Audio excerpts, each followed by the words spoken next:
Louis Cachet, born Christian Watkins, on the 11th of February 1973, better known as Varg Vikernes. The early black metal scene in Norway was full of profoundly messed up young people. But Varg Vikernes, the self-styled Count Grishnek, took the cake.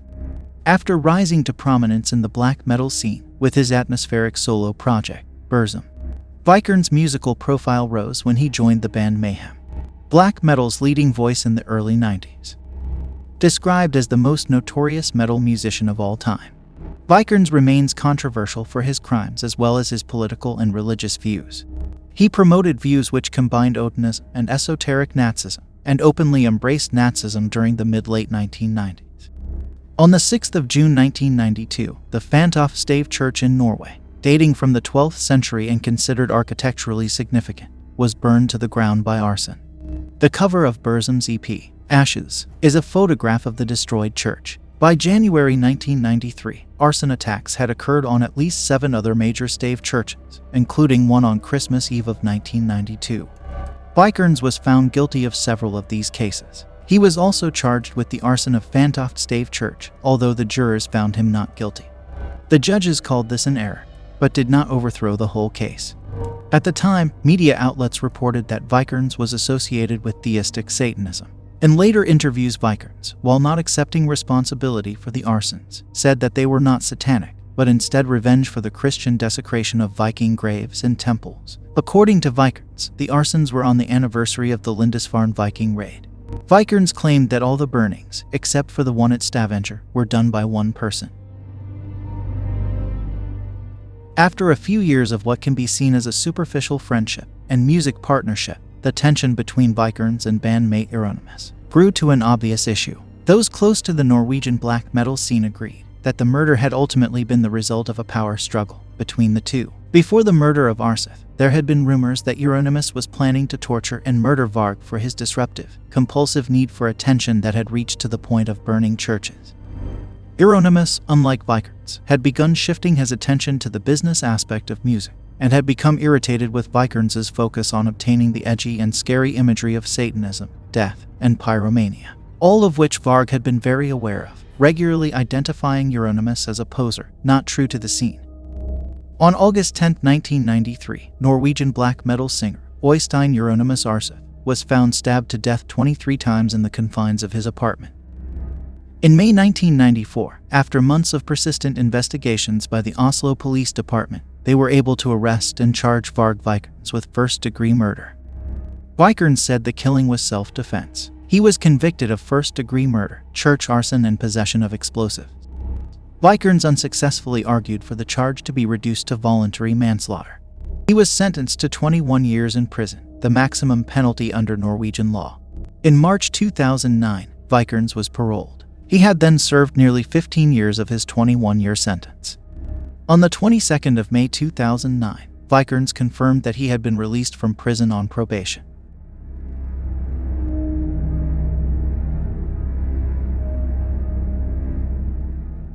Ian David Carslake Watkins was born on the 30th of July 1977 in Merthyr Tydfil, Wales.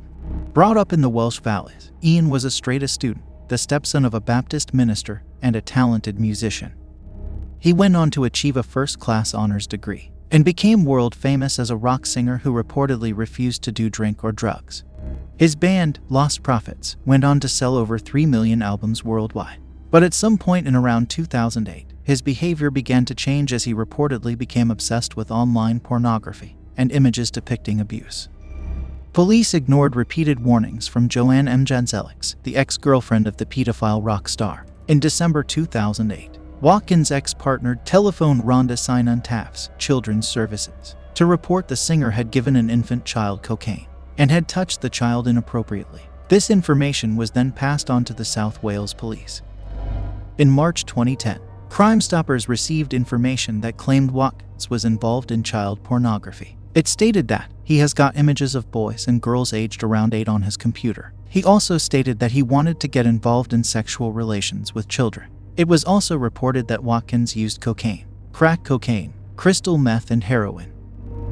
In June 2010, Crime Stoppers again received more information.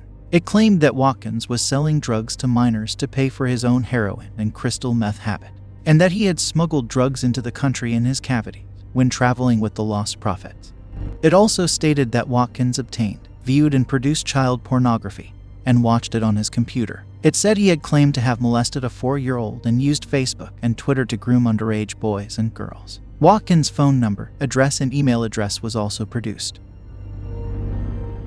On August 2010, for the third time in 6 months, information was received again by Crime Stoppers that claimed Watkins forced young girls from the age of 14 to have sex with him after gigs and recorded the acts on his laptop. It said he took over their social networking to stop them from telling people and threatened to come round and sort them out if they told anyone.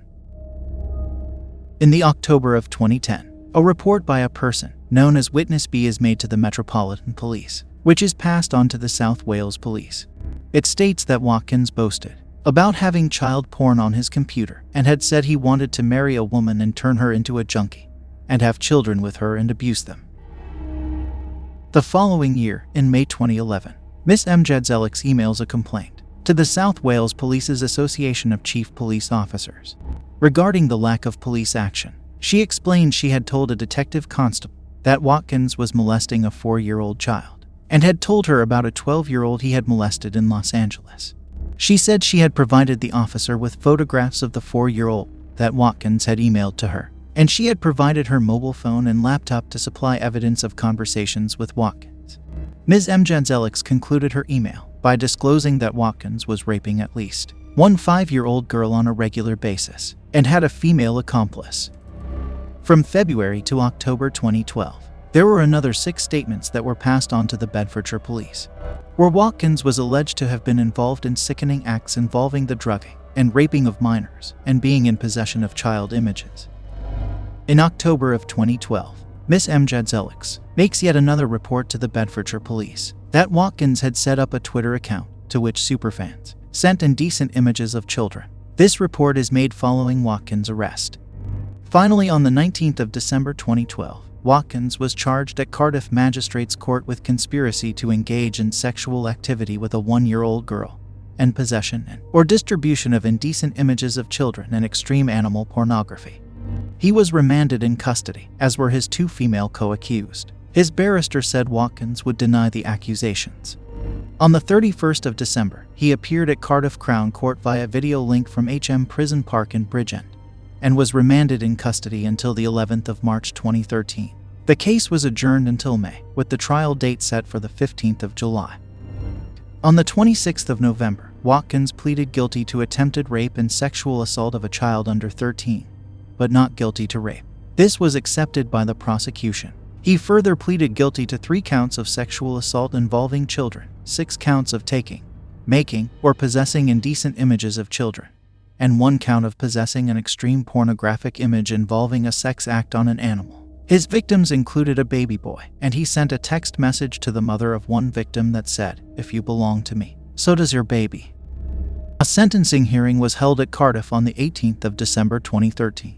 Justice John Royce sentenced Watkins to 29 years in prison, with eligibility to apply for parole after serving 2/3 of his prison term, followed by 6 years of supervised release. His 2 co-defendants, the mothers of his victims, received sentences of 14 and 17 years imprisonment. The judge said the case plunged into new depths of depravity. A senior investigating officer on the case described Watkins as a committed, organized pedophile and potentially the most dangerous sex offender he had ever seen.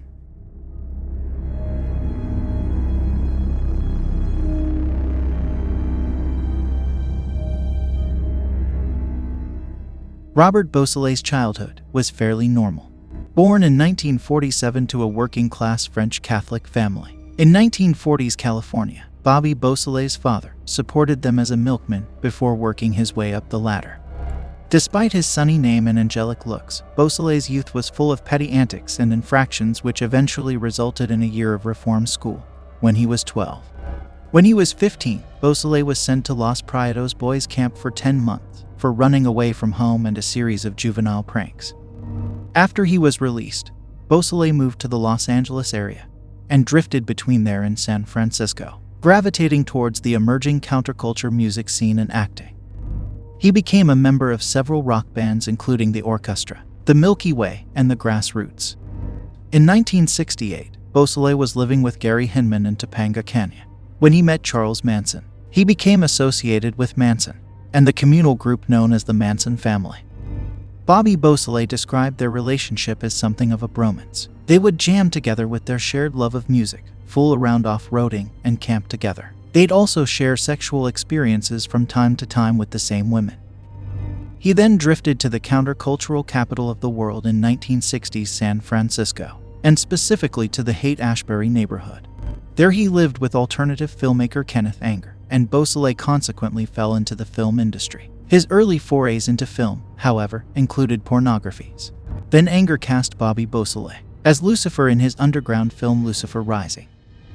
Beausoleil wasn't present for the most infamous of the Manson family murders, the gruesome slaying of Sharon Tate in La Bianca, since he was already locked away for the murder of musician Gary Hinman. Gary Hinman was something of a friend to the Manson family while also being a UCLA philosophy PhD candidate, musician, and alleged part-time drug dealer. Beausoleil claimed in a 1981 interview that while he and Hinman had never been close, he had stayed at the musician's house for a short while before his murder. On July 25, 1969, Beausoleil took Mary Brunner and Susan Atkins to Hinman's home. The girls had said that they wanted to hang out with Hinman while Beausoleil went over some business with him. According to Beausoleil, the trip was meant to confront Hinman about a $1,000 rip-off that he committed against some bikers involving some bad mescaline. Brunner's later testimony claimed that it was to punish him for not joining the family, but Beausoleil insisted that nobody went to Hinman's home that night with the intention of killing him. Whatever the reason, Hinman was found dead 6 days later, his body stabbed multiple times in the heart, and the words "political piggy" were scrawled on the walls in his blood. At one point, Charles Manson had allegedly come by to show Beausoleil how to properly deal with Hinman, and slashed him on the ear with a samurai sword. Beausoleil would later say that the slash came from a scramble between Hinman and Atkins for a gun. Either way, he and the girls tried to stitch Hinman up with dental floss. But when Hinman had threatened to go to the cops once the Manson devotees left, Beausoleil reported that he felt he had no choice but to kill the man. He stabbed Hinman in the heart twice. After the dark deed, Beausoleil was found asleep in the backseat of Hinman's stolen car en route to San Francisco. It was August 5, 1969, just 3 days before the Tate La Bianca massacre. Beausoleil's trial for the murder of Gary Hinman began in November 1969 and ended initially with a hung jury. His then-girlfriend, 17-year-old Kitty Ludesinger, who was pregnant with their daughter, testified against him. In 1970, he was sentenced to life imprisonment for first-degree murder, and the prosecution asked for the death penalty. He narrowly avoided this when the death penalty was ruled unconstitutional in 1972.